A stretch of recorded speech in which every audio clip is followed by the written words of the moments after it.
There's actually five major discomforts that it distills down to. And, I've spent a lot of time not only doing interviews and researching some of my community and companies I'm working for, but, looking at history and philosophy and brain science and all these things. And the five things are the discomfort of looking at your reality differently. Like how you see the world is not necessarily wrong, but it's a truth, not the truth. And then there's the discomfort of self-doubt, that voice in your head telling you you can't, you shouldn't, it'll look bad, it'll be embarrassing. There's the discomfort of exposure, somebody seeing me for who I really am. All the wins, of course, but really more so all the doubts, all the fears, all the insecurities, all the failures. The fourth discomfort is challenges. And the fifth is, I think, about the discomfort that rules them all. The discomfort of the unknown. All right, welcome back to the Better Human podcast. Today we have Sterling Hawkins. Sterling, welcome to the show, brother. Thanks, Greg. Great to be here with you. Thanks for having me on. Yeah, no, I'm glad that you're here. I know we were wrapping before the show and just chatting about trying to get this scheduled, and we're finally here. But you are the hunting discomfort guy. What's this all about? Hunting discomfort guy. Yeah. Well, it's funny. Ever since I published a book called Hunting Discomfort, I hear from a lot of people at keynotes and online and everywhere else. And like, Sterling, you got to look at my business, my life, my relationships, my bank account. I don't need to hunt discomfort. I'm surrounded by it. And it's true. The world is changing more and faster every single day. But when I say hunting discomfort, I'm suggesting you get to the root of that discomfort and free yourself from the source. Oftentimes when people are surrounded by discomfort, they're creating reasons why they have it, they're placating it, they're playing into it. In some ways, they're even protecting those things in their lives and in their business. And so when we say hunt discomfort, we mean let's live comfortable lives by hunting the discomfort that's in the way of it. That's amazing. That's amazing. And I love the whole sort of position of it, which is this is what allows us to build resilience and lean into that stuff, which is going to allow us to be successful. So where did this all begin? Because I was reading a little bit of your bio and, I got to the part where it was you were building and you built a multi-billion-dollar startup, which ended up collapsing. So tell me a little bit about what that startup was, and then what is that story? And then is that what led you into this work? It is. Yeah, I didn't come out of the womb hunting discomfort, maybe even the opposite. And, admittedly, I got a little bit lucky. Right out of school, I started a company with my dad. I grew up a fifth generation retailer, so it was a retail software program. So we baited it in my family store. And we sell it to a group in Silicon Valley where it becomes part of this like Apple Pay before Apple Pay.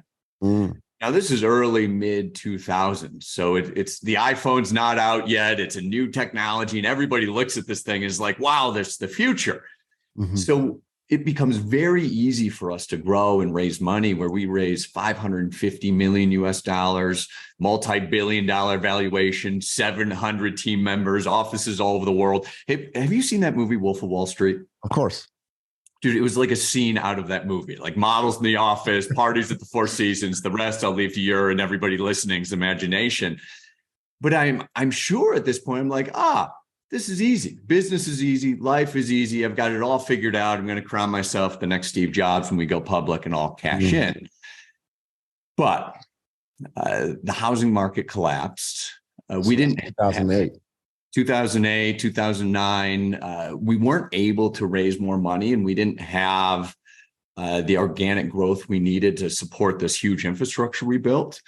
And first slowly and then quickly, the whole thing ends up falling apart and the whole company goes bankrupt. $500 million gone. Wow. And how many rounds of funding did you do? Oh, I think we were at like an E round, something like that. Yeah. So you end up living on that sort of burn rate, right? And there's always the continual next funding coming in and the next, and then you wait, and the business really isn't established enough to operate on its own merits and earn, and it just takes some sort of fractured or fragile situation to impact, and the whole thing imploded. What was that like, man? I mean, from the story that you just described, which is the analogy of Wolf of Wall Street, which had most likely a lot of ego to it, right? Because you're sitting there going, like, I'm young, I'm killing it right now. Like, look at me, boom, boom, boom. What was that, and maybe not moment, but around that time, that moment, what was it like for you to process that loss, and where did you go with that mentally? Well, I think first is the money afforded us a lot of mistakes, right? It was so easy for us to raise money. We were able to do things and not address things that felt a little bit uncomfortable. So when the money stopped flowing, we weren't in a position, we hadn't developed ourselves and our culture in a way that was anywhere close to being able to survive that and kind of pull the rabbit out of the hat. And the short answer to your question is I didn't process it for a long time. Huh. I started telling friends I was fine. You know, they heard the news. It was on the front page of newspapers. It was on TV. Like there was a lot of publicity about it, but I pretended like everything was okay. Yeah.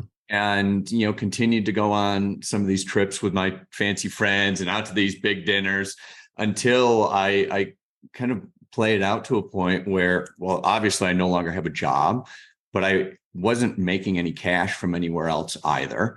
I go from this big, beautiful penthouse in San Francisco, looking out over the Bay Bridge, to my parents' house. And even my girlfriend broke up with me. It's like a depressing country song. I hit every single beat.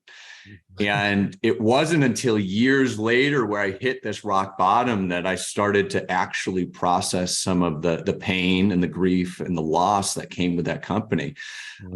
It just took hitting rock bottom for me to really confront it. It wasn't just the company hitting rock bottom. It was you as I've just imagined, like, I failed, you know, what am I going to do now? Like, you know, I've been rejected. I've been ignored. You know, my girlfriend's left me. Am I good enough? Am I good enough? Right. Yeah, well, I had the answer to that. I knew I wasn't good enough. And what it felt like, Greg, is it felt like I had my shot. You know, I had my shot and I blew it. And, you know, we had all the money, all the patents, all these smart people. Everybody was working incredibly hard. And, you know, now I'm in my late 20s, early 30s thinking, oh, that was my life. Like I had the chance to do this thing and I screwed it up. And it was having some really dark philosophical moments where I thought to myself, either, you know, I'm going to call it quits on this whole life thing early, or I'm going to go completely the other direction. And I'm going to go after those things that I've been scared to go after. Anything that has caused me pain or suffering or embarrassment or any of those things, I'm going to do those things. And it was at that turning point that, well, my life started to change once again, finally for the better. Cool. So tell me about some of those things. So, you know, when you say, you know, I'm going to lean into that stuff, right? What were some of the things that you had to lean into? And, you know, talk us through that. Yeah, it was really simple. I started telling myself this mantra, no matter what. Right. No matter what, I'm going to get out of bed tomorrow, because I was in the depths of anxiety and depression. No matter what, I'm going to go to the gym. No matter what, I'm going to call creditors. And then I start to get a little bit bigger in some of my commitments. And I thought, you know what, these little steps are great. You know, I need to have them. But the thing that really scared me most, believe it or not, given my career today, is public speaking. I was terrified to speak in front of anybody, not to mention a crowd. And so I end up, long story short, applying to speak at this conference in Singapore. Somehow I talked this conference director into having me be their keynote speaker. And it was really that big piece of discomfort that I practiced like crazy for. Thought I bombed, but he ends up putting me in touch with all of his conference director friends. And I'm like, hey, this no matter what thing really works. And so that's what transitioned me from some of those small steps of I'm going to get out of bed tomorrow, or I'm going to get up when my alarm goes off, to, hey, the bigger the discomfort I go after, the bigger the reward. So why not jump into the deep end with all of it? Right.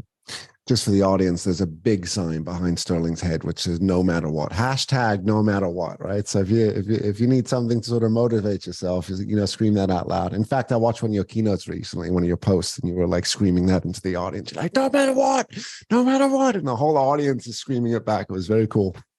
It was awesome. So yeah. I thought what was interesting, what you were talking about was, you know, at the stage that you were mentally, from a mental health standpoint, very low, depressed, beat up, fatigued. I try to describe this to people where I'm like, you know what, you need to look at your brain like your frontal lobe is when we run it too hard, right? And that intelligent brain of ours, when it runs too hard, it fatigues.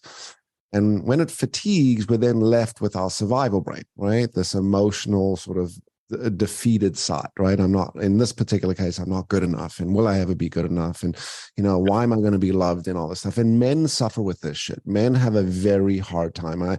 Joe Rogan has a great line where I think he says, and I might butcher it, which is something along the lines of, men will suffer in quiet desperation. I'm talking about, you ever heard that, right? Yeah. But, I deal with a lot of this in my business, which is I'm always saying to people, I think the danger in us trying to get better or fix things is it's the wrong focus. The immediate focus is no matter what, I'm going to get out of bed tomorrow.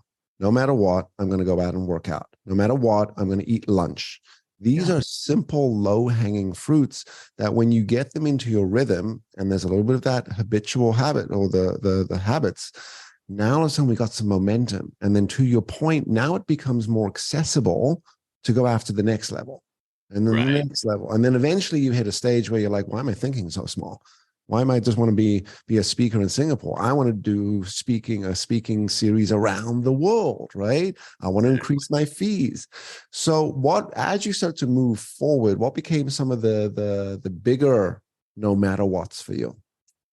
I've done all sorts of crazy things. Mm-hmm. See, what happened was I found this research where I realized that discomfort is discomfort.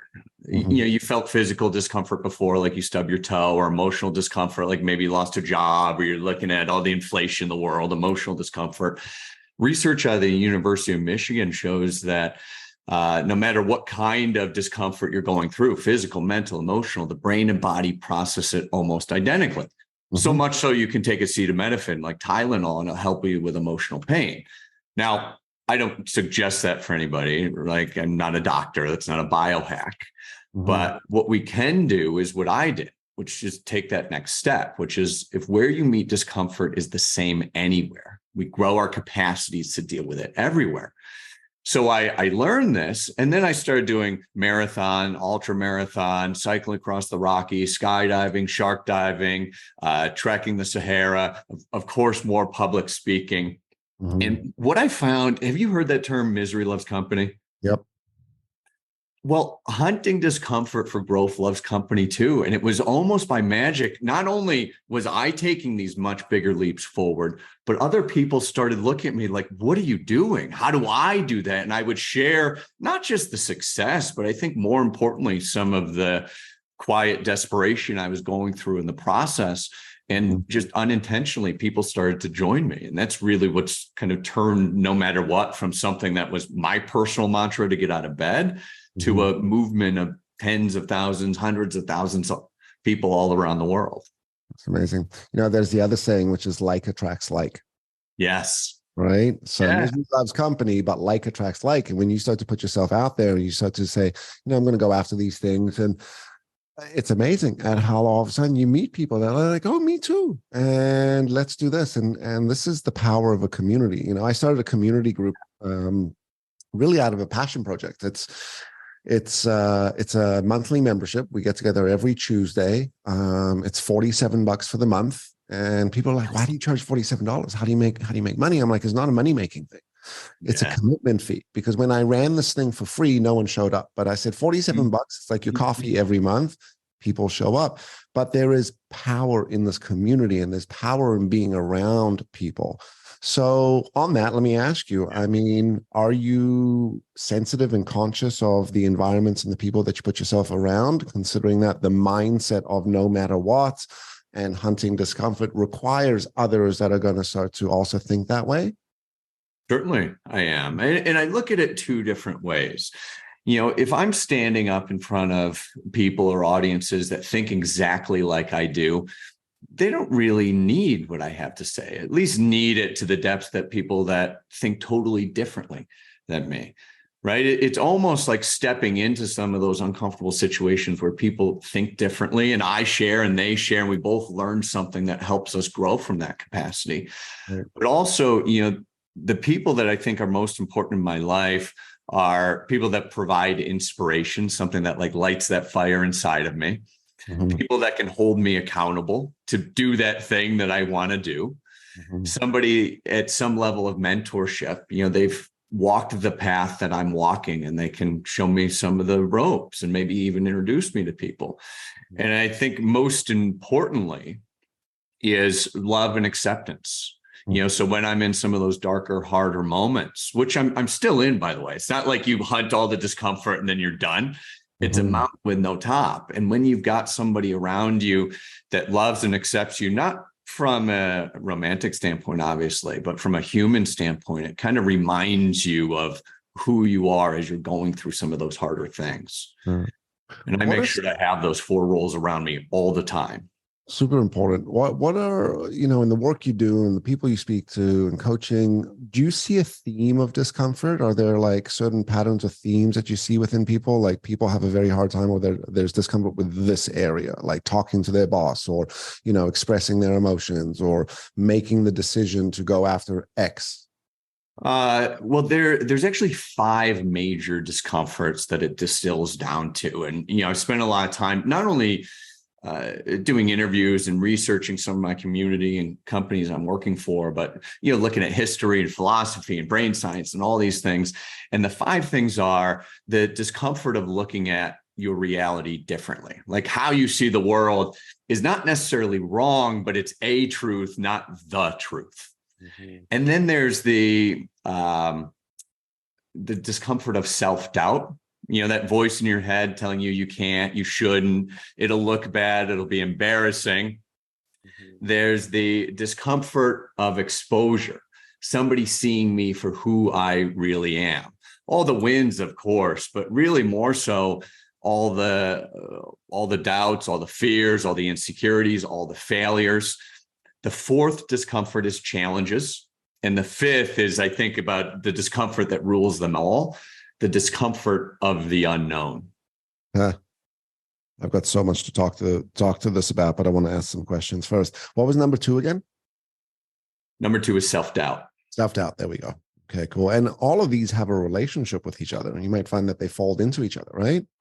They oftentimes do. I mean, everything in a way is part of the unknown, Mhm. right? Like just our conversation, every moment we're stepping into is quite literally unknown. Yeah. But we fill it with all these predictive tools, like, I can look at what the weather is tomorrow and the stock reports. But fundamentally, tomorrow's not promised to any of us on any level. And oftentimes these new things get thrown up, a pandemic, Mhm. inflation, looming depression, a breakup, you lose your job, you step into a new job, and all of a sudden the unknown shows up right in your face. Well, it's always here, but it's part of all the discomforts. And that's just an example of it.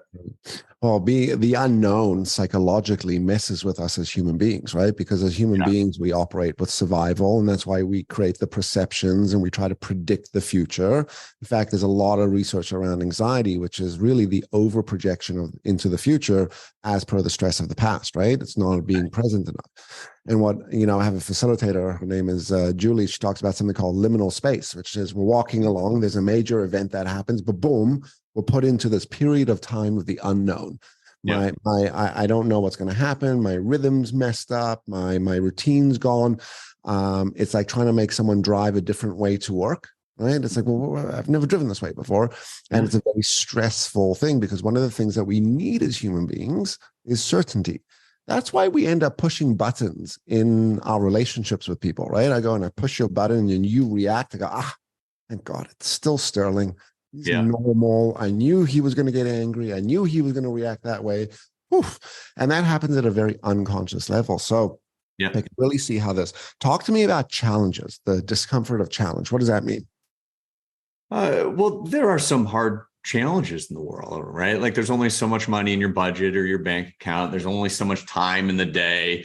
There's only so much we can do with the limited resources in front of us. And I think the mistake many people and even companies make when confronted with challenges is that they view them as stopping points. Like, oh, we need to make enough money to buy this, then we can go forward.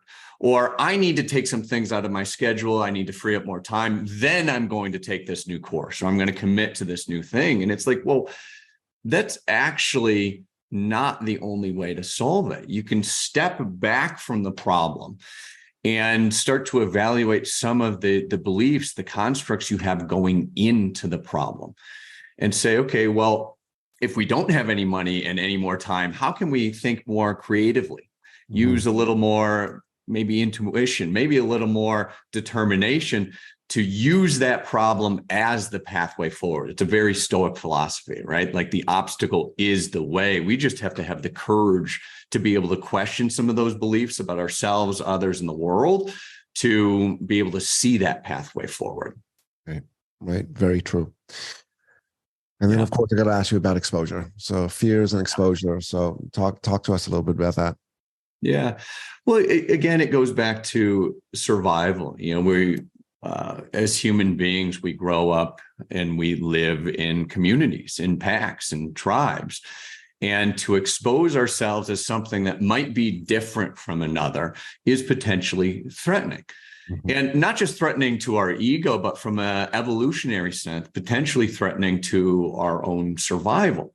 So opening the kimono, so to speak, and say, like, here's all the things that I think are different about me. Here's all my worries, my insecurities, my self-doubt. That makes you very vulnerable.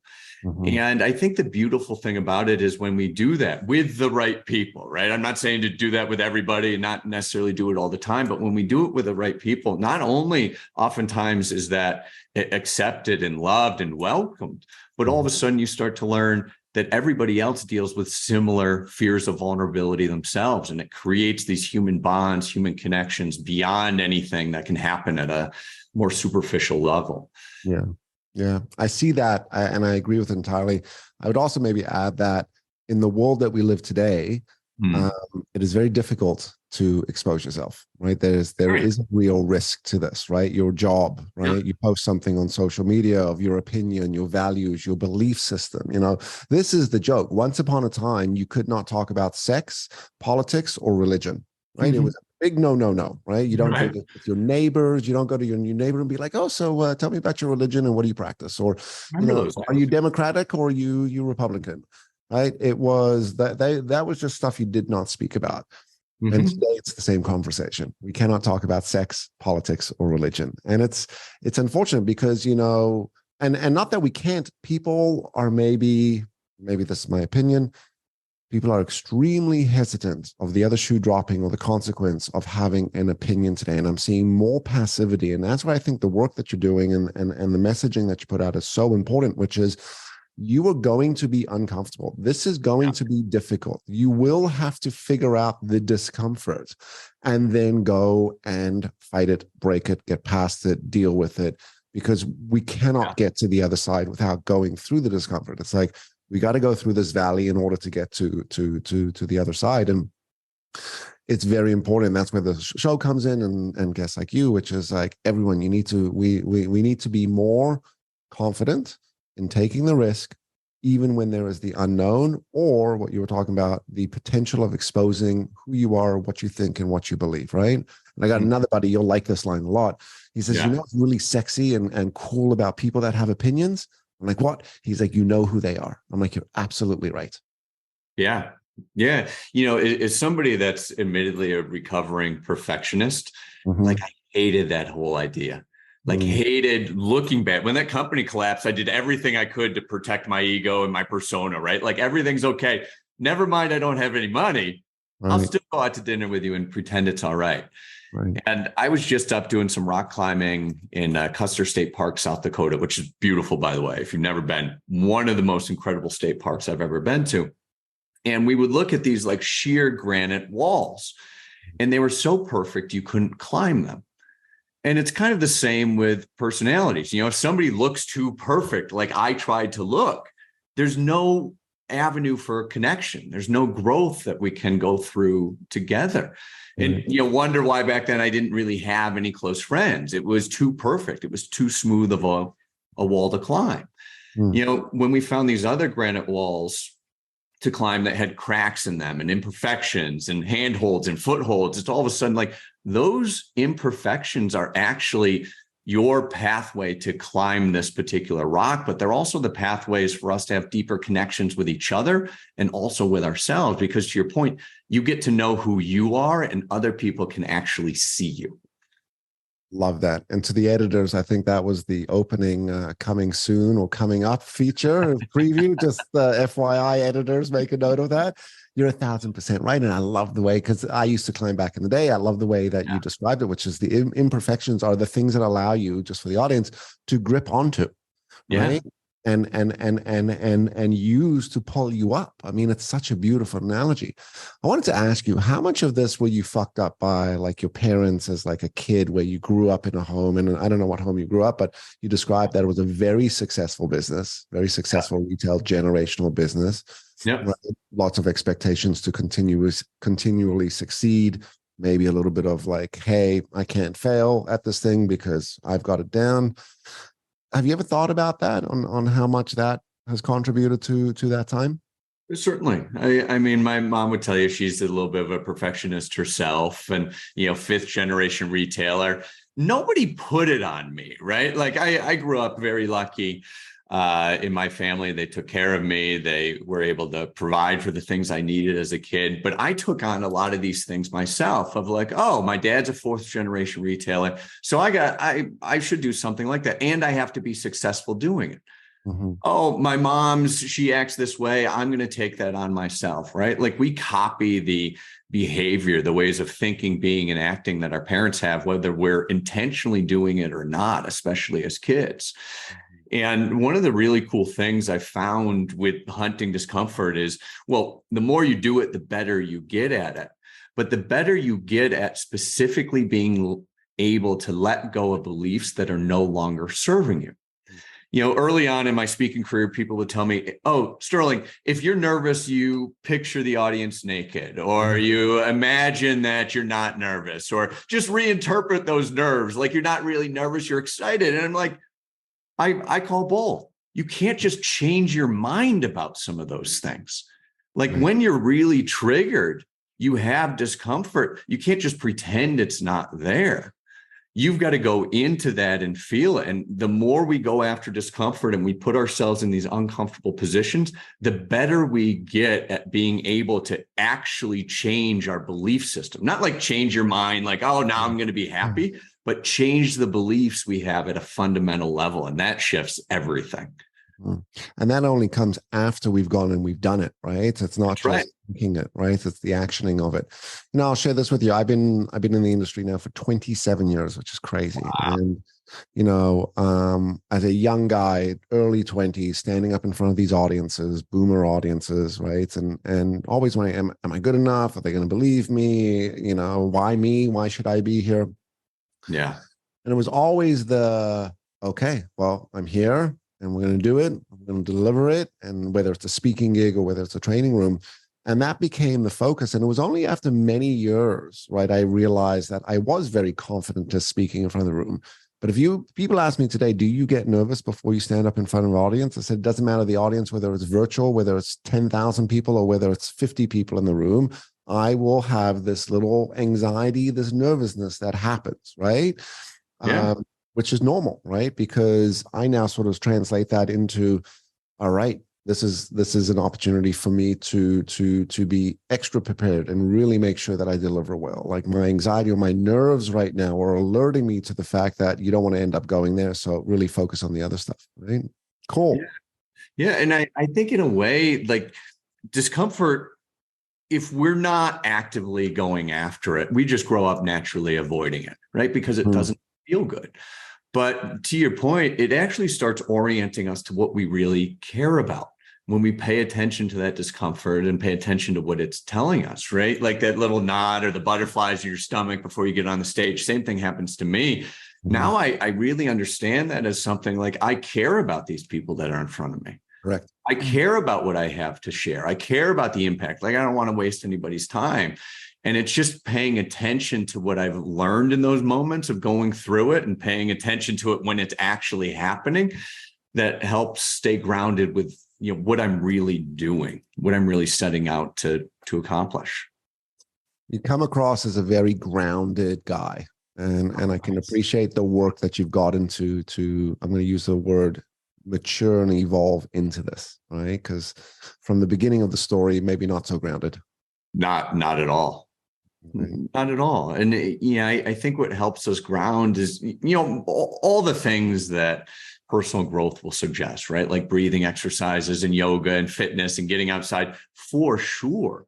But I think it's also coming to terms with some of those deeper fears or pains or anxiety that are inside of us. That's where I started to, it felt like I was always like floating in this pool and I didn't know where the ground was. And so no wonder I was anxious all the time. And when I started confronting these hard truths about how I felt and how I viewed the world and the places where I messed up and the places where I was wrong, it slowly felt like, oh, my feet are actually on the ground here. I'm not floating out in outer space. I'm here. Mm-hmm. Which is a great analogy in what you describe, which is we need to be grounded. Our feet need to touch. We need to know the level that we're at. We talked a lot about hunting discomfort, right? So, you've described it very specifically as like very much, and just to paraphrase, to identify those limiting beliefs, those fears, those things that are tripping you up and lean into them, right? Don't avoid them. And the way most of us tend to deal with stuff is we tend to withdraw from saying things, and therefore we end up by ourselves. So we end up internalizing it, and we don't want to dig that stuff up again, right? And it's a psychologist that I know that it gives a great analogy. He says, have you ever moved houses? Yeah, moved houses many a times. And you've taken boxes from house to house. Yes, yes, yes. And you have a basement at each house. Yes, yes, yes, yes. And there's a furnace room there. Yes, yes, yes, yes. And the same boxes that you moved from the one furnace room, did you move it to the new house and the new furnace room? Yes. And what are those boxes? Those are boxes that we've been carrying around for years, from house to house to house. You've never used them. They're gathering dust. It's filled with a bunch of junk. It's probably not going to serve you. Throw out the boxes. And what he describes is, he says, unpack the basement a little bit, right?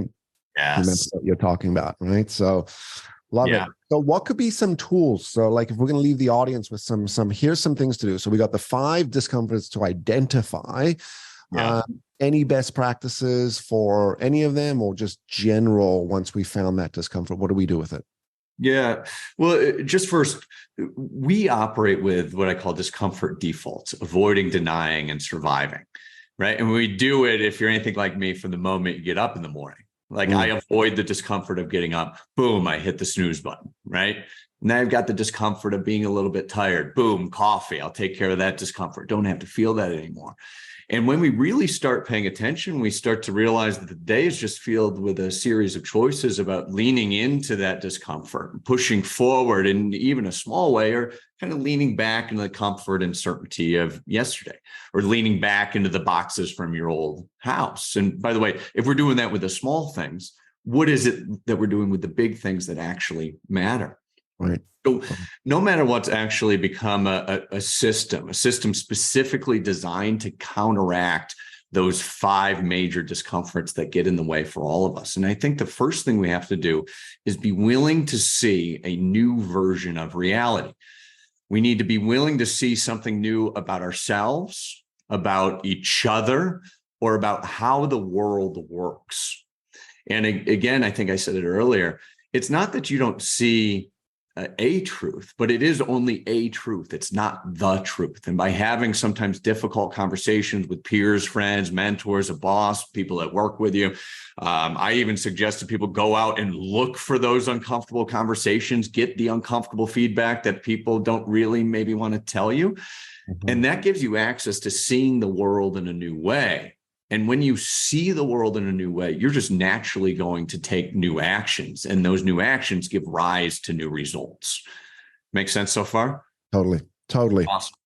The second thing I suggest we all do is what I call get a tattoo. Not a real tattoo, but look for a way where you can commit. And right, nothing against real tattoos. It's been amazing to me.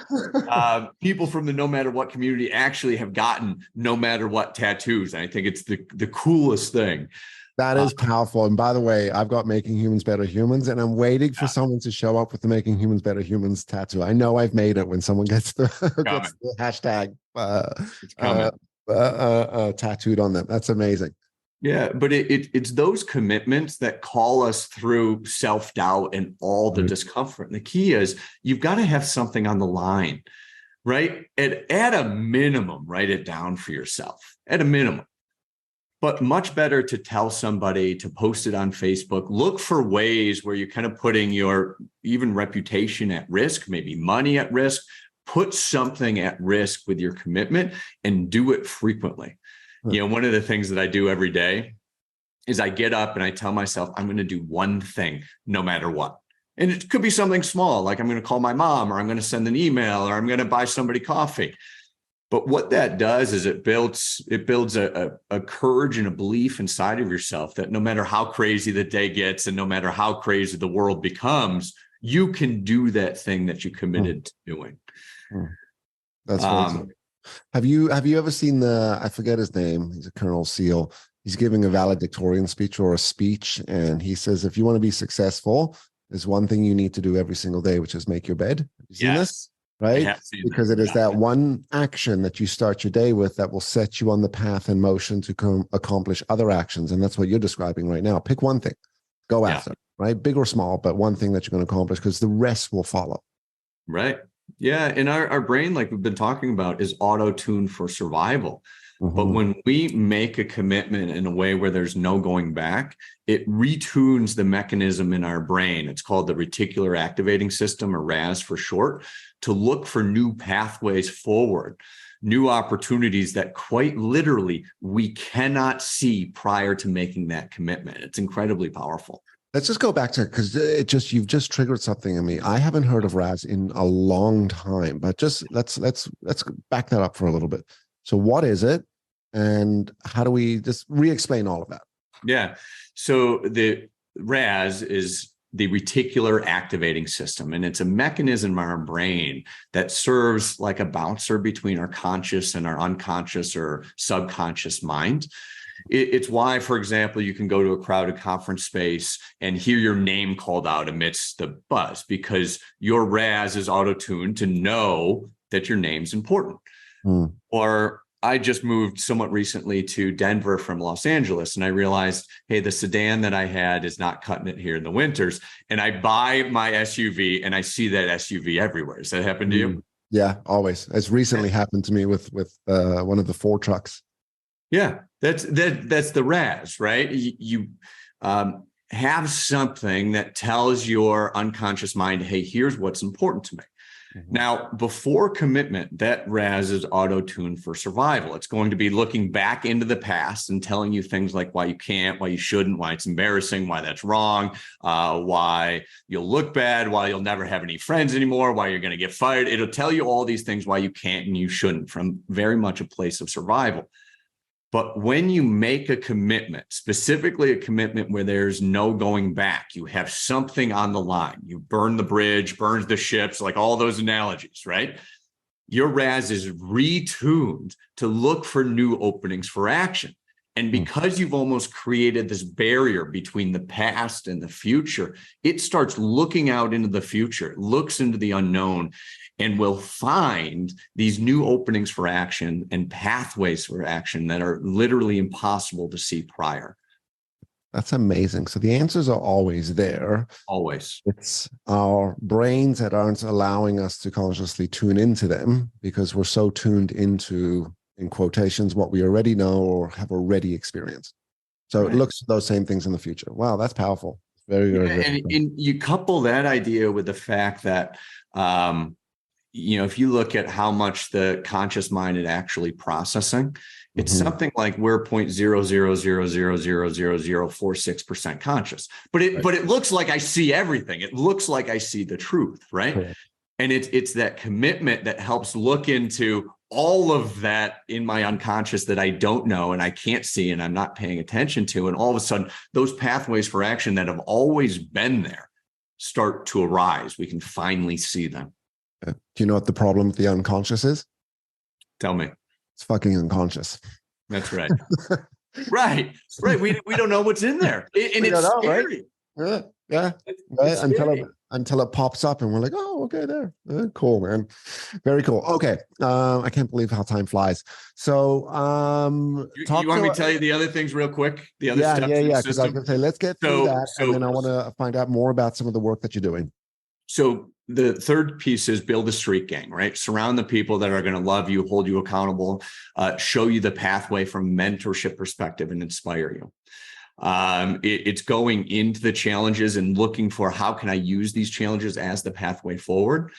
And we talked a little bit about the unknown being everywhere and all around us. And it's really accepting that, or better said, surrendering to what is exactly how it is that lets us move forward. Carl Jung, arguably the father of modern psychology, said we cannot change anything until we accept it.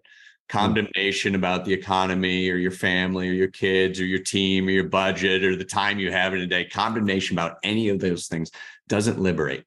It oppresses, makes it very hard, maybe even impossible to do much else until you accept.